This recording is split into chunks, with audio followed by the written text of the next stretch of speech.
You're listening to Homeschool Unrefined. I'm Maren. And I'm Angela. Let's encourage each other, laugh, and get real about homeschool. Welcome to the podcast where we keep homeschool simple, real, and fun. You've got episode 69, Where Our Kids Fight. Today's podcast is brought to you by Audible. Get a free audiobook download and a 30-day free trial at www.audibletrial.com/homeschoolunrefined. Hello, everybody. We are so glad you're here. Thank you for coming back and listening to us and being a part of our community. We just love having you here. We have a great Facebook group, a closed Facebook group called Unrefined Homeschoolers. We're having lots of good conversations there, and I love the community that's developing. So we'd love to have you over there if you are not already. Feel free to just hop on Facebook and search Unrefined Homeschoolers, and then you can join that way. Yes, and we have some very exciting shows coming up very soon, including next week. We have a very special guest, Julie Bogart. It's going to be on our show. So exciting. And so she has this whole, the Brave Writer lifestyle. It's a curriculum. Is it a curriculum? It's a lifestyle. It's a lifestyle. Just so many resources. It's just so many good resources. Yeah, so if you haven't met her yet, or you have, either way, we'd love to have you listen in on that conversation because I think it would be a good introduction to those of you who are curious about Brave Writer. Yeah, and really, I like listening to her because she is just the most inspiring person. Right. So I just listen to her and I feel like I can do this. She's a former homeschool parent of 5. So she's done it, and she's had lots of different experiences in that time and since then. And so she's a good person to listen to. Yeah. And her, it's a Brave Writer lifestyle, but it's really not just about writing. It's, it's all encompassing for homeschool, really. Yeah. Everything she talks about. So I just get so excited to hear from her. Yeah. So that'll be great. Yeah. So a couple weeks ago, we did an episode about screens. Yes. And screen time. And we wanted to give a little update. Maybe say some things that we didn't say or that that have come up since then. Because that's what happens. We record an episode and then afterwards we're like, oh no, I didn't say this, or so many things come up. We could do another whole episode about the stuff we forget to talk about. So we wanted to do a little update. Maren, do you have an update?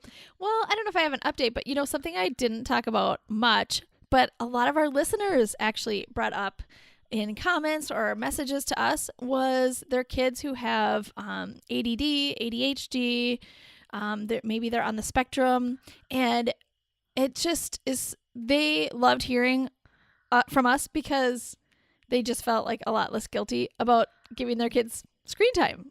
Yep. Which I felt really good about. And I have a child with ADHD. And I'm actually, one diagnosed, but I'm pretty sure more of my kids have ADHD too. And I know I do. And so I get it. I really understand that pull to screen. And actually, I sometimes think, I do think that screen time can sometimes be very therapeutic for someone with ADHD. And so for a long time I felt very, ashamed about it. I feel ashamed that I'm letting my kids do this, and that's my way of letting them cope with, with life. And it just doesn't seem like the right thing to do. Right. But I just have to say, we need to let that kind of shame go. We need to let it go. Yes.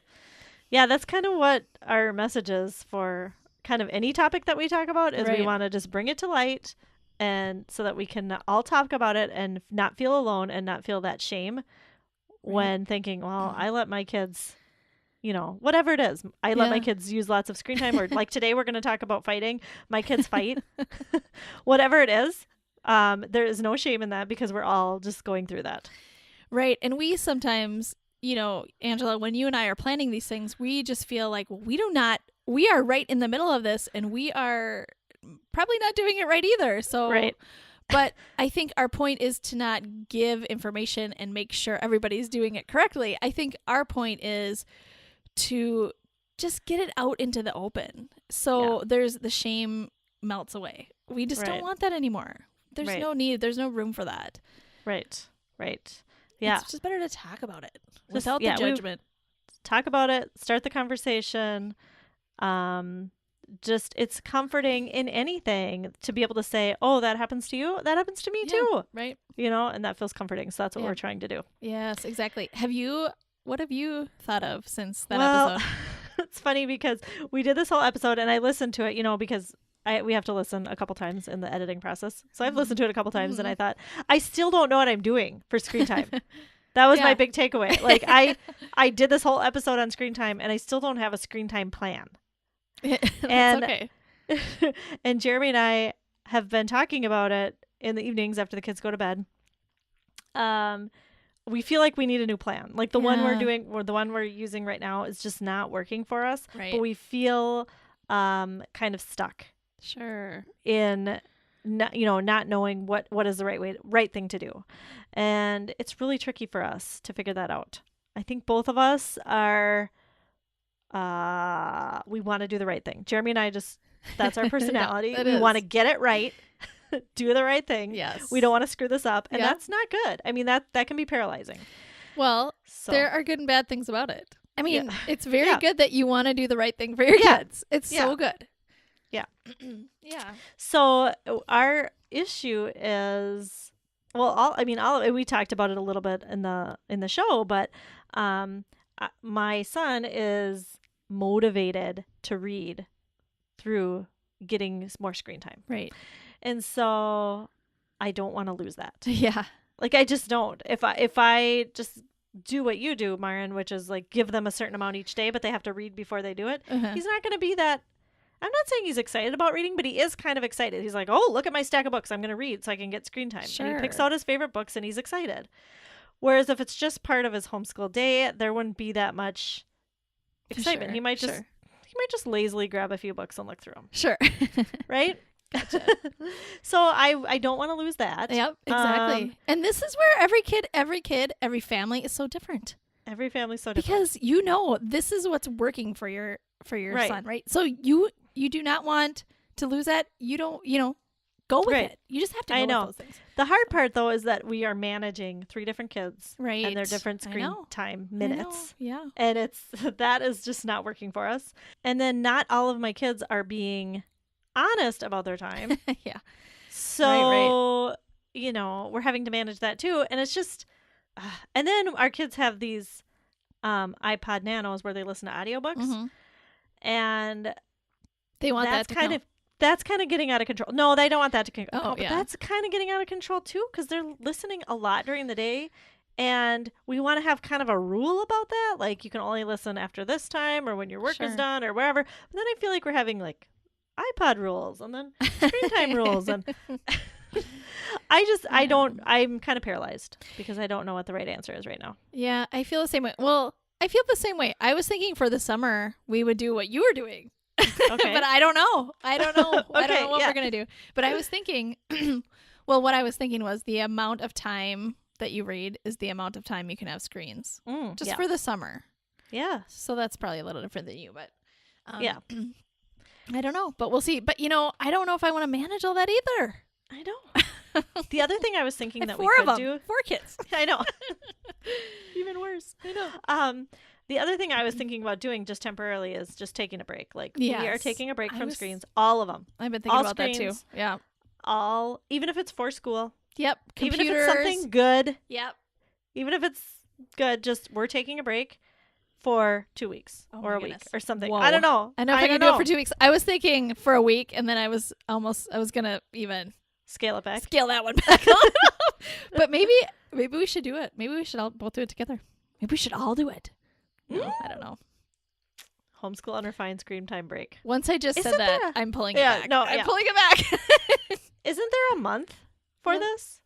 I think well, I remember when we were teachers, Oh, there was. there was a week. There was a Oh, a week. week. Yeah, Yep. there's a week. Yeah. I don't know if they do that anymore, though. Too hard. Yeah. Okay. So we're going to dive into another topic that we also don't have black or white answers to. This Nope. is not a right or wrong issue, definitely. We're not experts. We are not experts. but it is very relevant to both of us. I think about a month ago, Angela, I think you came to me and you said, "Are your kids fighting a lot?" I remember when that was. That was at Christmas time. It was Christmas time. Okay. Yeah, okay. And So I remember I was like, not really. I mean, you know, I know it seemed to me at that point that I always had like one kid who was dealing with something and it really affected one other kid. So it was like, usually there's like two out of my 4 kids who like had a thing going on and we could just deal with that pretty easily. But right now we are kind of in the midst of a lot of fighting. Yeah. So. Yeah, I know. So you came to me, I don't know, a week or so ago, and you're like, actually, my kids are really fighting now. Yeah. Remember how when you asked me if my kids were fighting, and I said, not really. Now they're in actually, they're really fighting now. Yeah. And my kids were fighting terribly around Christmas time in January, and it was just it was a lot of factors. So many factors, yes. It's gotten slightly better. Good. But it's still there. And I still wonder and worry and have all the thoughts. And we think that this is a topic that, sometimes people mention or complain about, but it's not really brought to light like it should be. There's still a lot of shame around it. Yes. You can feel ashamed that your kids fight. Yes. Or I can tend to feel ashamed that my kids fight. Like if I were doing something different, if I were a better parent, they wouldn't be fighting. If I would just show a better example of how to deal with things, this would be better. Right. If my husband and I could talk, we could fight well in front of the kids. Then if we could do a better job, then they would do a better job or whatever. Right. I mean, there's just so many things that we tell ourselves. I just posted this week too about it, and I was just saying, I was at the point last week where I was like, what are we even doing homeschooling? And that's where I think this idea of I'm doing this wrong. This is not good. This is a bad situation, and I can't solve it. Our kids need to go to school. Yeah. And that's just not, I just think that's not the right answer because it's kind of just a Band-Aid for the issues are still going to be there. Right. And I think it's better for us to be together and figure these things out together as a family for us. This is just, I'm talking about my own family. If I sent my kids to school right now, it would just be because, I don't want to deal with it. Right. But it's better for them to be dealing with it now. My mom has always said this, even when my kids were, 2 in the terrible twos or whatever. And they wanted to do everything themselves or were defiant. And my mom would always say, isn't it so good that they're doing this now rather than when they're 25? Yeah. And I think about that with fighting too. I think about that all day. Whenever there's something that I'm frustrated about, I think I'm so glad my kids are going through this with me now at their age. And we can talk about it and we can process through it in a non-shameful way. And so that when they are 25, 35, 45, they can move past this. They can move past it because we've processed it. Not that they're going to be perfect at it.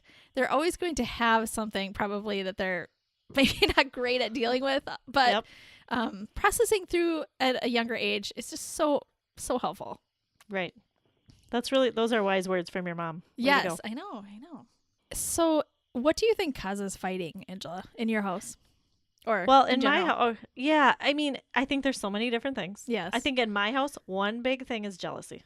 Oh. And I think that's typical among siblings. Yeah. Because there's always some competition. Yes. For attention, for resources, for things like that. In my house, it happens a lot with like birth order type things. Like when the younger copies the older one, or the younger one wants to do what the older one's doing. Right. Then there is sometimes like some jealousy type issues. Right. Around that. Right. And like I said, I think, and I remember that when I was a kid too. Sure. I remember those types of feelings. Or just like, I want to be independent, or I want to be my own person. And I don't want my siblings to be doing what I'm doing. Right. And so I think in my house that is a big one. And it's normal. Yes. And it's real. And it's like you said, it is a good place to work it out. It is. It is. And It's I a think safe place. throughout time, throughout time, this has been an issue with siblings. Yes, definitely. Oh my Yeah. goodness. Yeah. How about you? Yeah, I think for my kids, a lot of it is not feeling heard or understood. Okay. Yeah. And I think it just we try to do one-on-one dates with our kids. And I feel like the more we do that, just have more one-on-one time with each kid, the better the fighting actually gets. I mean, it gets better. Yeah. So when that doesn't happen, I feel like more fighting happens. Yeah. Because they just don't feel as, heard. So. Right. That's kind of like what Kim John Payne talked about in Simplicity Parenting, which we reference that book a lot, but he talks about soul fever. Yes. And the child feeling a certain, like, either overwhelmed or off somehow, and that child needs a rest, like mentally, or they need more care mentally or physically or emotionally. Sure. And I remember in the book, I know Kim John Payne talked about this, and in my own mind, I was thinking sometimes it's when a child is too busy. They have too much on their plate, too much stress. Or it could be the opposite. Like there's not enough going on and your child needs more outlets maybe. Right. Or it could be that they heard some bad news that they haven't processed yet. Right. Maybe they're dealing with something. Right. And with their family, or they heard a friend, something bad happened to a friend's family or something. Just, it could be anything like that. And then it could trigger some, some activities or words that are not, like their normal self. Right. Yeah. And a lot of times that child can look like, you would expect them to look sad or tired or something like that, but it comes out in ways that you wouldn't expect. Yes. So it can come out like anger or annoying, just like them being annoying. Yeah. And yeah. Like a kid isn't going to come up to you and say, Mom, I'm feeling a little unheard this week. Can we spend some time together? Right. No, they're just going to go bug their sibling probably. Or Or whatever. You. Yeah. Or bug somebody. You just never know how it's going to come out. It's right. different for everybody. And so when a child is doing that, what I try and remember now, I'm not good at this. I'm not, don't get me wrong. I am not real good at this. But what I try to remember is that I need to pull them in closer. Yes. That child who is annoying you right now, that's the one you actually need to move towards. Yes. And spend more time with rather than ignore, and which is what you probably want to do. It seems like we should almost do the opposite sometimes. Yeah. We're like, oh my goodness, this child cannot be around people right now. Yeah. You need to go take a time out. And sometimes a little time away is fine, but I think it's probably better to pull them closer. Right. And listen to them and hug them and snuggle them and read their favorite book with them. Right. Or and whatever. What they're dealing with may not come out, but they may feel your support in that time. That's so true. Yeah. Yes. Yeah. And there are things, the other thing I think is just very, very basic things like being hungry or tired. Yeah. Because especially for young kids. That's when I get fighty. Yeah. I get a little fighty when I'm hungry and tired. Yep. Yeah, I guess tired is a big one for me too, or like overwhelmed with all the senses. Overwhelmed in the house, like too much noise, too much like motion. My eyes are seeing too much or whatever, and I need a little break myself. That's so good to remember because I don't think about that kind of stuff. You don't. I don't. And I should. I need to. Yeah. Especially if you're highly sensitive. So we've talked about that before on this podcast, the highly sensitive person, which I am, and I feel like we should kind of treat all people that way, Yes, definitely. We should accommodate in that way. Yeah, I think being a highly sensitive person is a result of our culture today, which is just full of sensory outputs all day long. Oh yeah. Right? And so it's probably better for none of us to be, have all of that sensory overload on us. Yeah. Some of us can just deal with it, even though it's probably not the best for us. Right. Right. Yeah. Yeah. So that could be what's going on with your child or yourself. True. So true. And, yeah. Like everybody just needs, we turn off the music. We got to turn off the vacuum cleaner, turn off the lights, maybe go into a place that's clean. I don't know. For me, it's like looking at the mess around. Right. It's hard too. You know, even Sean and I used to fight about that kind of stuff a lot more. And now that I think he would say he's a highly sensitive person.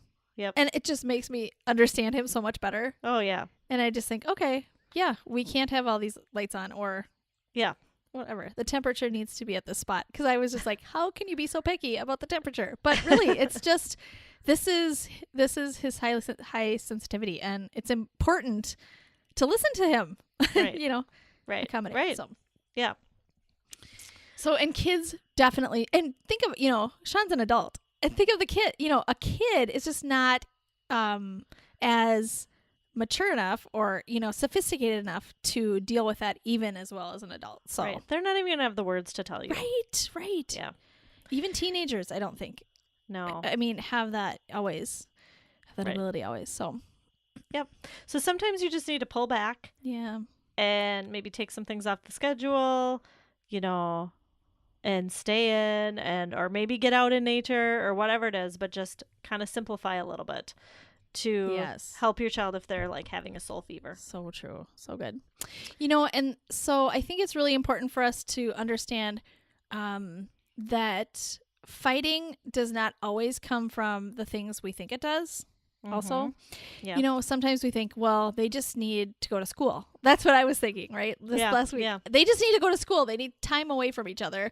And I just don't think that's always the case. And sometimes I tell myself, we just need a bigger house. That's all everybody needs their own bedroom and everything would be solved.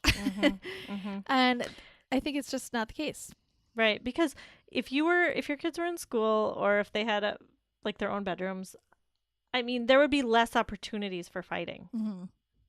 But then also there's less opportunities for practicing all the things that go along with fighting. Right. And that's the whole reason why we're here.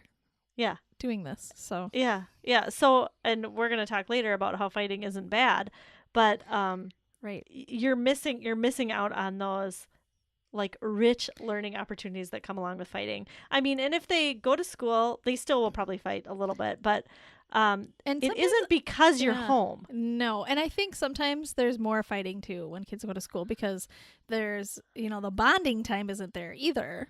Right. So, I mean. And when they get home, they're extra crabby and tired and stressed. Right. Yeah. Exactly. Yeah. Yeah. And another thing that I think we all think is I'm doing something wrong. I am screwing them up. Right. This is not going well. I think this one all the time. Yeah. That if I were doing a better job, like coaching them through fighting, they would not be continuously fighting. Sure. Because didn't we figure this out last time you guys fought?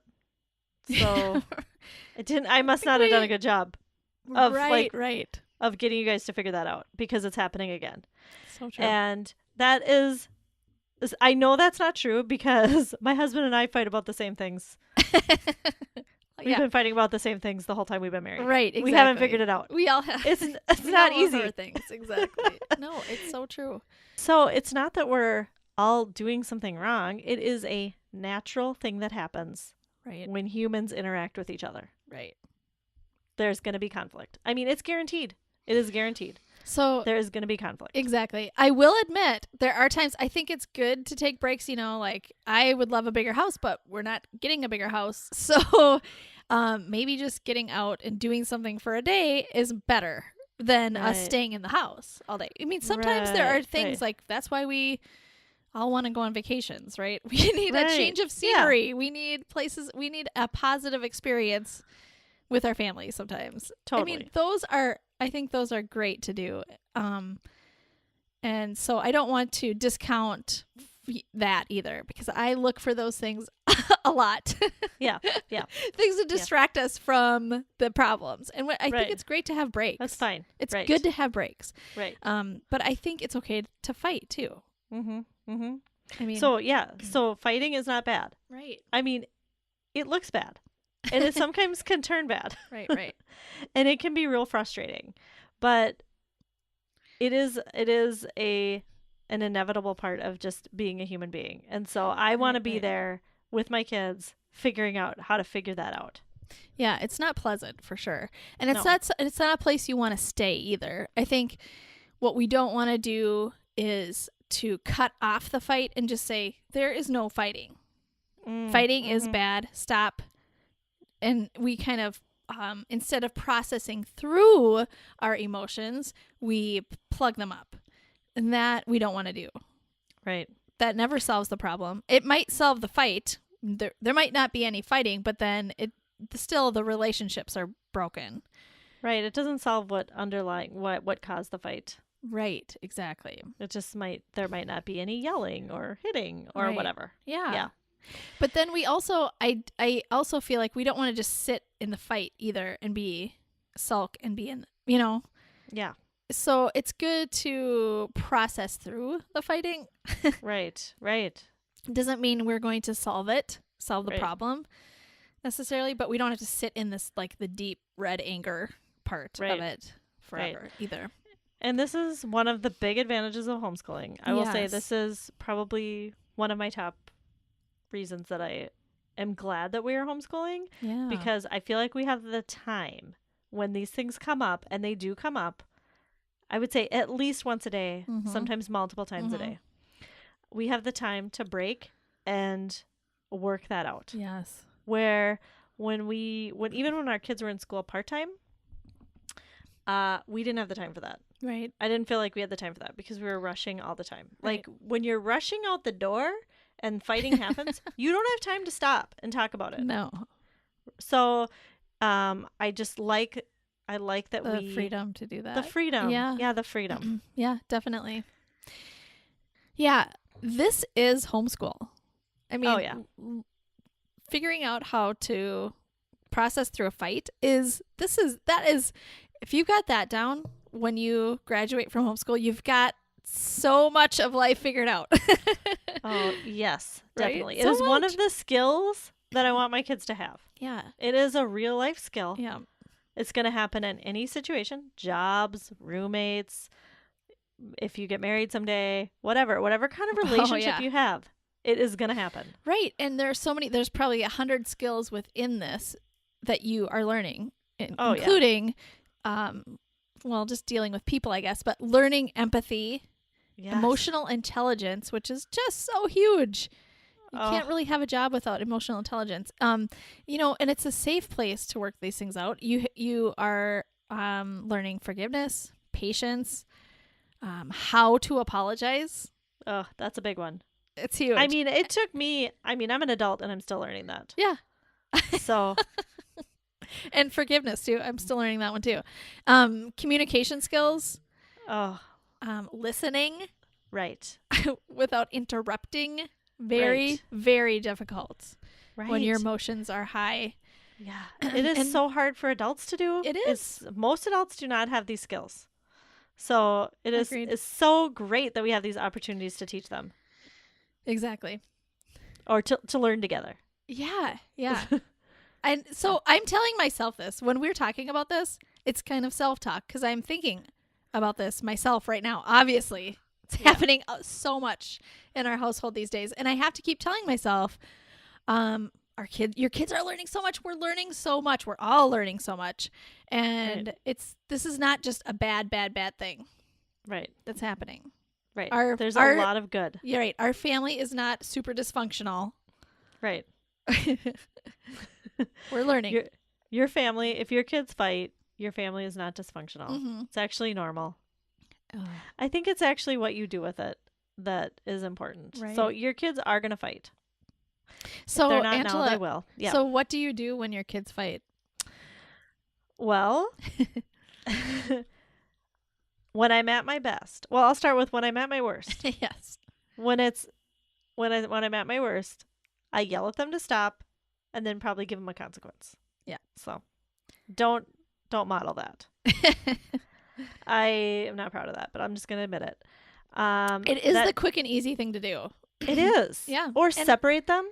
And honestly, we can't do the best thing for them every single time there's a No. fight. It's just No. we don't have the time or energy for all of that. So especially if it's something that like came up earlier and we talked about it and Right. worked it out, and then Yeah. it came up again, and now this is the third time, then I've kind of had it. right. I totally agree.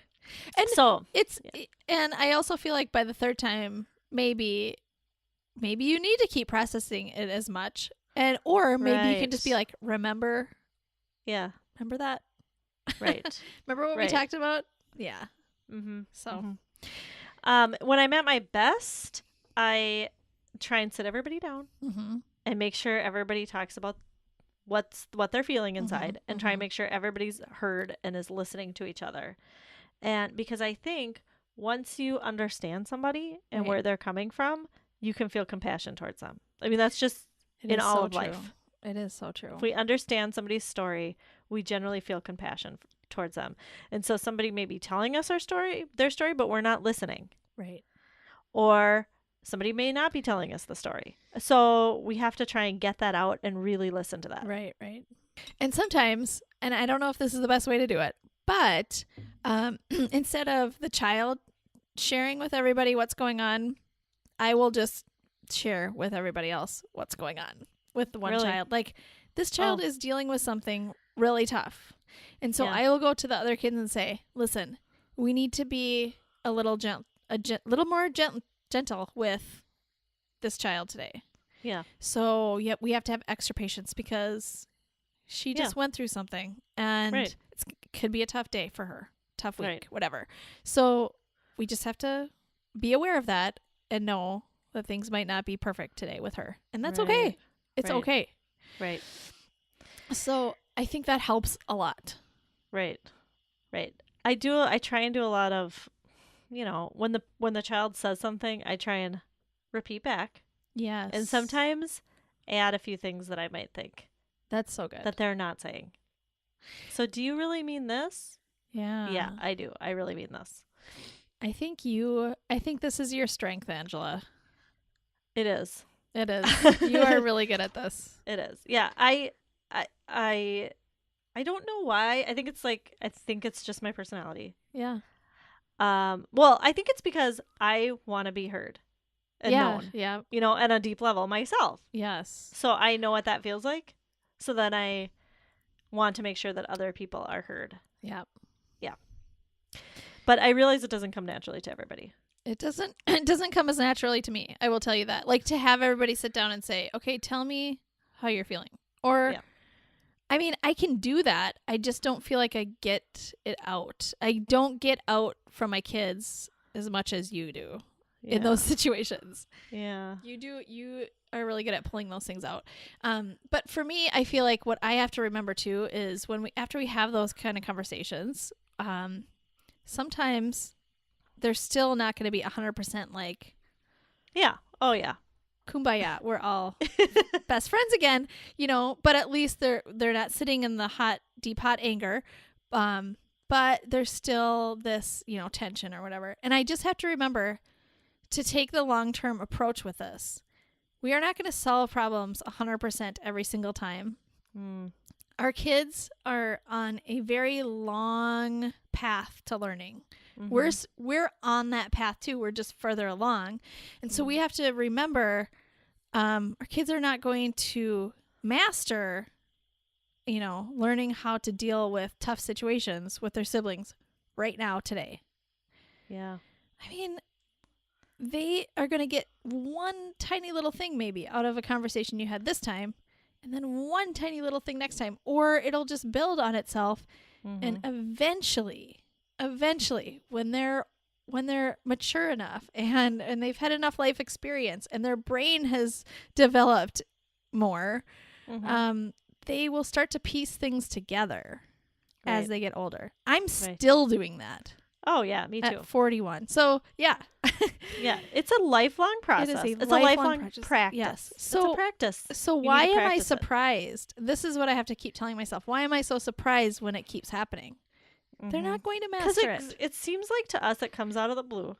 Yeah. And all of a sudden somebody's yelling and then the other person's hitting. And you're like, wait a minute. We don't hit. Hitting does not solve anything. Yeah. Wait a second. But guess what? They've heard that probably hundreds of times in their life. They will probably need to hear that another 1,000 times, you know? Yeah. Yep. So Yeah, the other thing that is important for me to remember is that, sometimes partially solving it is okay and good. Like sometimes I have my kids say, I understand where you're coming from. I'm not ready to forgive you right now. Oh Can we gosh, talk about that's this so later? good. Wow. Yep. And then because like if they're not ready to apologize or forgive or whatever, I don't want to be like, well, and we're going to wait until you can. Right. So they'll say something like, I'm not ready to apologize right now. I just need some time. Or sometimes a fight will happen. This is where it gets tricky. I have some of my kids need time. Yeah. Like alone first. Yes. Like they before need to you be can separate talk. before we can talk about it.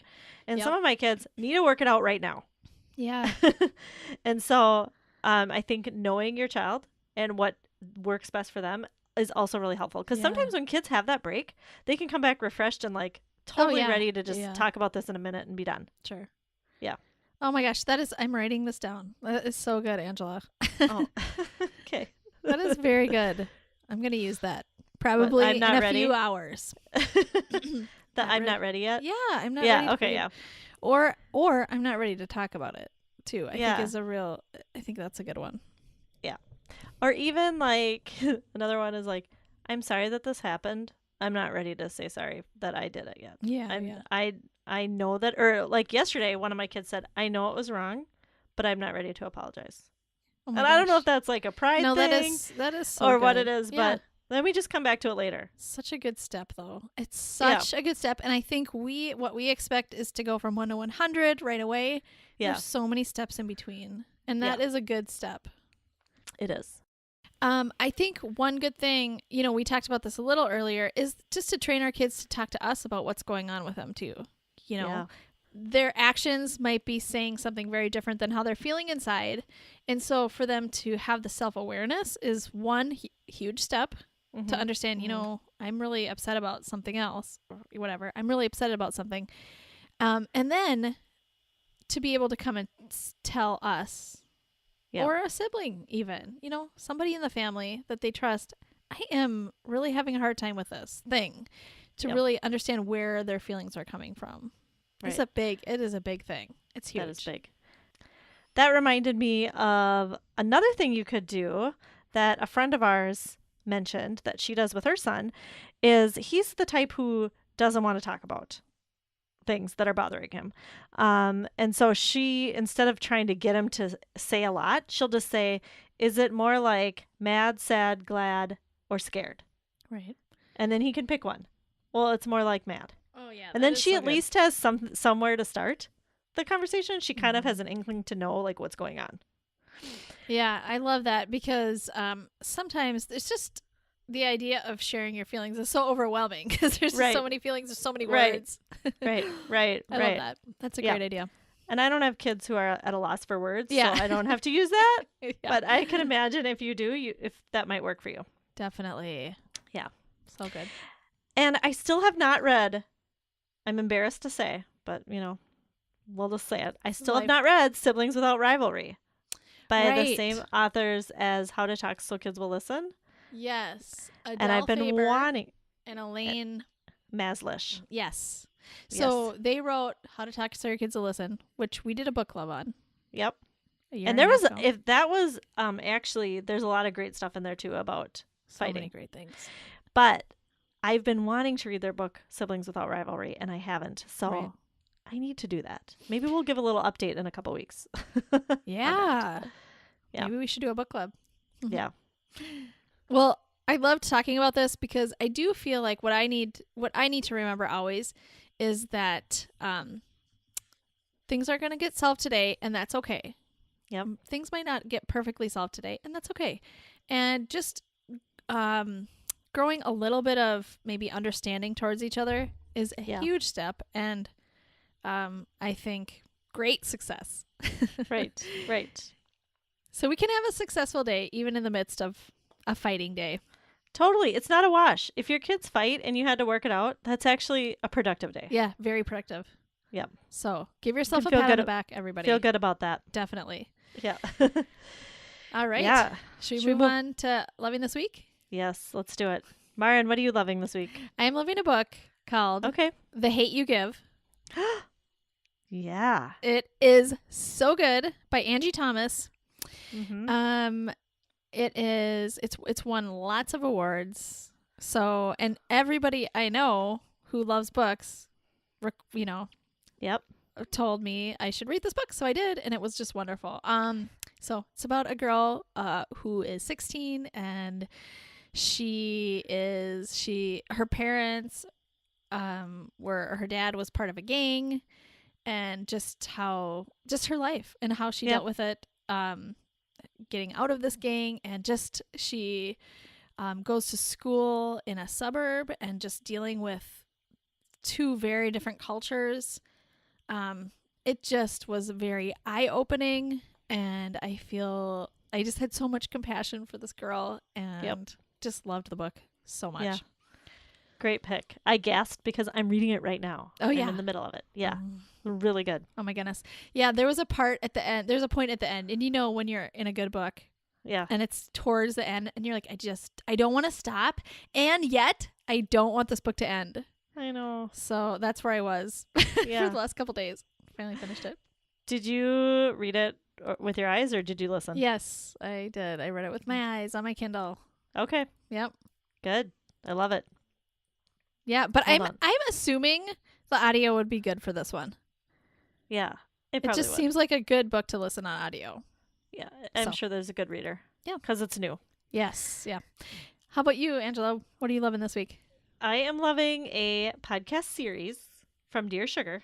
Oh. It is a 3-part series they did. So I've talked about Dear Sugar before, the podcast. Yes. Tell us about her again, though. Okay. So Dear Sugar it's like an advice podcast. Yeah. But it's really good advice. It's Cheryl Strayed and Steve Almond. And Cheryl Strayed they're both writers. Right. And Cheryl Strayed wrote Wild. Yep. And she wrote a book called Tiny Beautiful Things, which is advice. It's like advice letters. And so Dear Sugar started out as like an online advice column. Mm-hmm. And that's where she put a lot of those letters into Tiny Beautiful Things, and it's really well written. And so now it's just like a podcast where they get letters from people and they answer them so well. It was just so well done.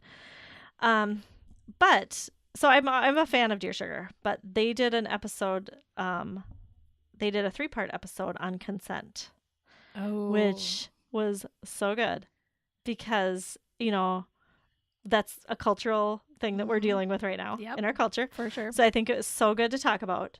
And they talked about, people wrote them letters about certain situations. Yeah. And, a lot of them were like in the gray. So like not clear. And so they had some experts on, and they talked about like what consent means and like how to give consent and how to ask for consent. And I just thought it was so good. Oh, so good. I am ready to listen. Yeah. So great. I don't always listen to that podcast. I know. Yeah. But I really do like Cheryl Strayed. So yeah. And I would love to hear more I would love to hear her take on that topic for sure. I bet she's got some good stuff to say. Yep.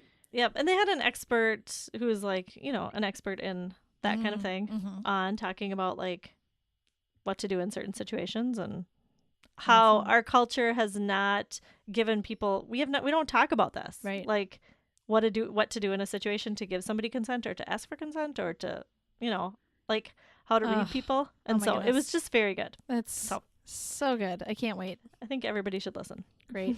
Thank you. Yeah. So I think that's all. Yes. Yeah, this was fun. If you would like to follow us on social media, you can. We are on Facebook and Instagram at Homeschool Unrefined. We have a website, homeschoolunrefined.com, and you can find links to everything that we talked about there in our show notes. And we will see you next week. Thanks for listening. Homeschool Unrefined was created by Maren Gorse and Angela Sizer. Thanks to Gambler's Daughter for providing the music for our show. You can find Gambler's Daughter at facebook.com/gamblersdaugghtermusic.